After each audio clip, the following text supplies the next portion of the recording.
Assalamualaikum warahmatullahi wabarakatuh.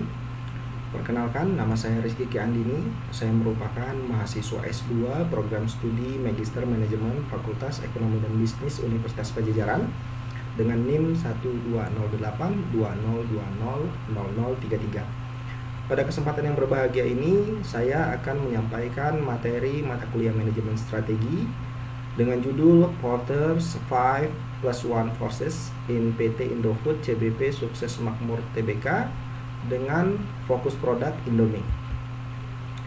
Porter's 5+1 Forces merupakan suatu model yang diciptakan oleh Michael Porter, seorang ahli dan profesor di Harvard University pada tahun 1979 yang bertujuan untuk menggambarkan kerangka sebagai analisis pengembangan suatu bisnis. Porter's 5 Forces model ini bisa digunakan untuk bisnis yang besar maupun yang kecil, bisnis yang sudah berjalan maupun bisnis yang baru akan dimulai. Dengan menggunakan analisis 5 kekuatan ini, kita dapat memahami kekuatan posisi persaingan saat ini dan kekuatan posisi persaingan pada bisnis yang sedang direncanakan. Porter's 5+1 Forces ini meliputi new entrants, supplier power, substitute products, buyer power terhadap rivalry, plus one forces-nya adalah other stakeholders.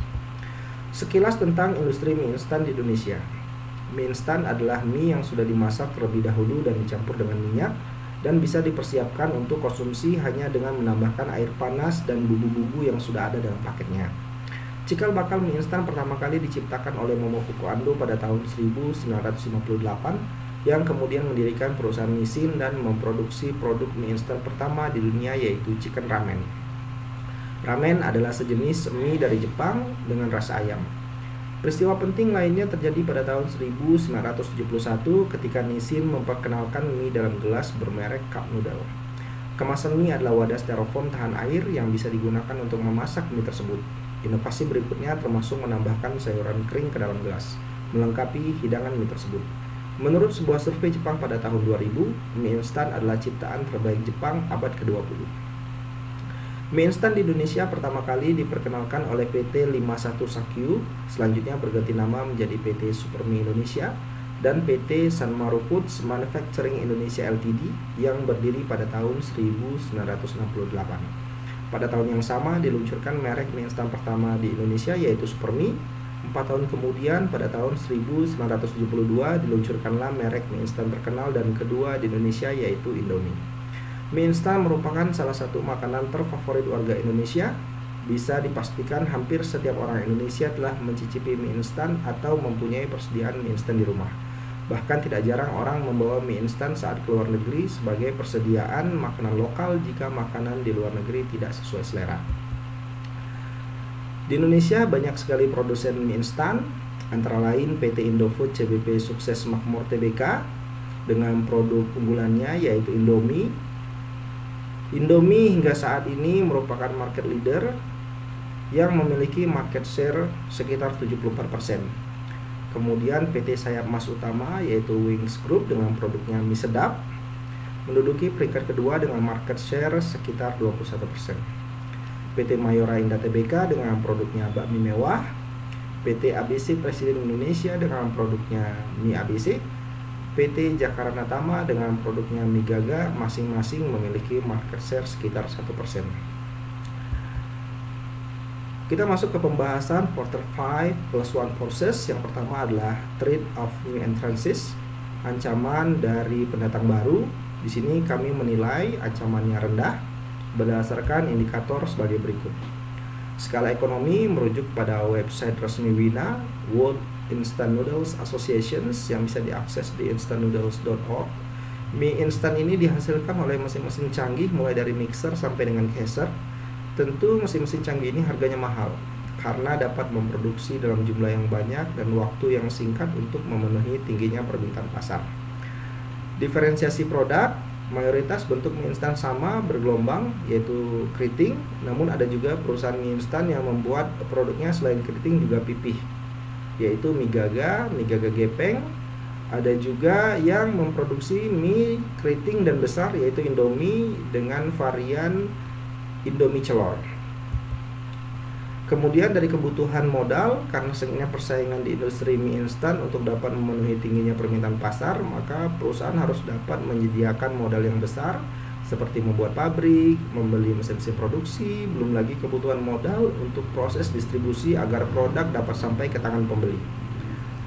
Switching cost, dewasa ini rata-rata harga pasaran mie instan relatif sama, tidak perlu biaya tinggi bagi konsumen untuk dapat beralih dari produk yang satu ke produk yang lain. Regulasi, industri mie instan di Indonesia terikat dengan banyaknya aturan. Di Indonesia banyak sekali regulasi, mulai dari SNI, LPPOM, BPOM, MUI, ISO, dan lain-lain. Kemudian selanjutnya adalah trade of substitute, ancaman dari produk pengganti. Di sini juga kami nilai rendah berdasarkan indikator sebagai berikut, yaitu perubahan lifestyle, gaya hidup. Masyarakat dunia semakin hari membutuhkan segala sesuatu yang serba praktis dan fleksibel. Apalagi di tengah pandemi seperti ini, banyak orang lebih suka berdiam diri di rumah. Untuk memenuhi kebutuhan pangan, dorongan akan praktis dan fleksibel dapat dipenuhi dengan cara mengkonsumsi mie instan. Meskipun demikian, pemenuhan yang sama dapat dilakukan dengan mengkonsumsi produk lainnya seperti aneka roti, seperti budaya makan orang Eropa. Green environment. Dewasa ini semakin banyak perusahaan yang peduli dengan keberlanjutan lingkungan. Bahkan dari sisi kemasan atau packing, banyak perusahaan telah menggunakan bahan yang ramah lingkungan. Efisiensi. Mengkonsumsi mie instan lebih efisien dibandingkan dengan mengkonsumsi produk lain seperti nasi atau umbi-umbian, karena produk tersebut memakan waktu untuk dimasak sampai tanak.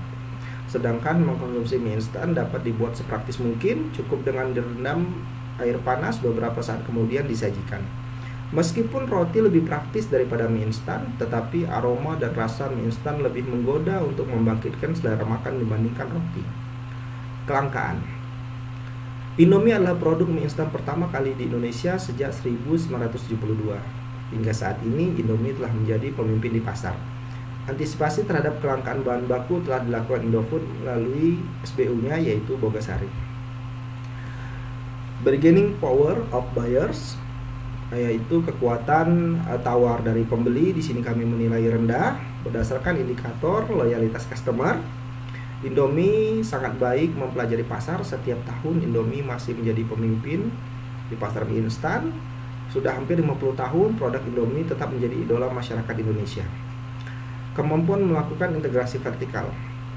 Produk-produk Indomie diproduksi bahkan didistribusikan oleh SBU-nya. Ini adalah upaya yang dilakukan Indofood untuk menjaga ketersediaan bahan baku dan meningkatkan efisiensi. Ketergantungan terhadap pelanggan. Produk mie instan adalah produk makanan yang paling banyak dicari. Selama pandemi COVID-19, pertumbuhan penjualan mie instan malah menyentuh angka 2 digit. Itu artinya meskipun banyak usaha tergerus karena pandemi, ternyata berbanding terbalik dengan produk mie instan. Bargaining power of suppliers. Kekuatan tawar dari supplier, di sini juga kami menilai rendah berdasarkan indikator apakah pemasok didominasi oleh sejumlah kecil perusahaan. Lini bisnis Indofood kuat. Mereka telah memperhitungkan secara matang tentang produk Indomie mereka, sehingga mereka tidak perlu mengkhawatirkan tentang pemasok karena mereka mengelola sendiri. Apakah ada produk substitusi? Indofood memiliki perusahaan sendiri untuk menjaga ketersediaan bahan baku, yaitu Bogasari. Meskipun Indonesia bukan negara penghasil gandum, tetapi Indofood memiliki relasi bisnis dari banyak mancanegara dalam mengimpor gandum. Karena Indofood memiliki pabrikan di seluruh dunia. Selama ini Indofood tidak pernah mengalami masalah dalam memenuhi permintaan pasarnya. Perusahaan merupakan pelanggan yang penting bagi supplier. Melalui anak perusahaannya yaitu Bogasari, serta didukung oleh tenaga ahli dalam manajemen operasi yang handal. Selama hubungan baik dan mutualisme dijaga, selama itu juga kami meyakini produk Indomie akan terus berjaya. Kemudian selanjutnya adalah competitive rivalry, yaitu persaingan yang kompetitif, juga kami di sini menilai rendah. Jumlah pesaing, meskipun pesaing mie instan di dunia banyak, produk yang ditawarkan di pasaran juga sangat banyak, khususnya di Indonesia. Produk Indomie tetap memiliki daya tarik yang tinggi. Disusul produk dari Wings Food, yaitu mie sedap, dan produk-produk mie instan lainnya. Perbedaan kualitas. Perusahaan mie instan di tanah air berlomba-lomba melegalkan produknya agar dapat memiliki lisensi kualitas. berbagai perizinan dipenuhi. Meskipun dari sisi perizinan semua perusahaan sama, namun memang kualitas produk dari segi rasa makanan Indomie tentu berbeda. Perbedaan lain, aroma Indomie itu khas. Dari aromanya saja orang-orang sudah tahu kalau itu Indomie. Itu merupakan magnet terbesar produk Indomie. Other stakeholders. Di sini kami menilai implikasinya tinggi karena Indofood memiliki layanan call center bebas pulsa dan email yang dapat diakses oleh stakeholder pada hari dan jam kerja. Website Indofood atau Indomie juga secara terbuka dapat diakses kapanpun. Indofood juga merupakan perusahaan yang sudah go public, sehingga informasi mengenai Indofood juga dapat diakses melalui website afiliasi seperti Bursa Efek. Indofood berupaya memberikan image yang baik kepada semua stakeholder agar produk-produknya memiliki posisi yang baik di tengah masyarakat. Kemudian kami menganalisis kekuatan industri Indomie berdasarkan Porter's 5+1 Forces Study. Untuk Trade of New Entrances, kami memberikan rating 0,13 dengan bobot 2, dengan skor 0,26, dengan implikasi rendah. Secara logika, tidak ada yang perlu dikhawatirkan dengan pendatang baru karena Indomie telah menguasai pangsa pasar. Kemudian ancaman terhadap produk pengganti, kami memberikan rating 0,17 dengan bobot 3. Skornya adalah 0,51, juga kami nilai rendah. Secara logika, budaya makan masyarakat Indonesia dari sejak dahulu kala adalah nasi. Sejak lama ancaman produk pengganti telah ada. Meskipun roti lebih praktis dan efisien dalam penyajiannya, Indofood juga telah memiliki unit bisnis yaitu Sari Roti. Kemudian bargaining power of buyers, kekuatan tawar dari pembeli, kami memberikan rating 0,15 dengan bobot 4, dengan skor 0,6, kami nilai rendah. Secara logikanya, banyak bisnis gulung tikar di masa pandemi ini, namun pembeli malah banyak mengkonsumsi mie instan.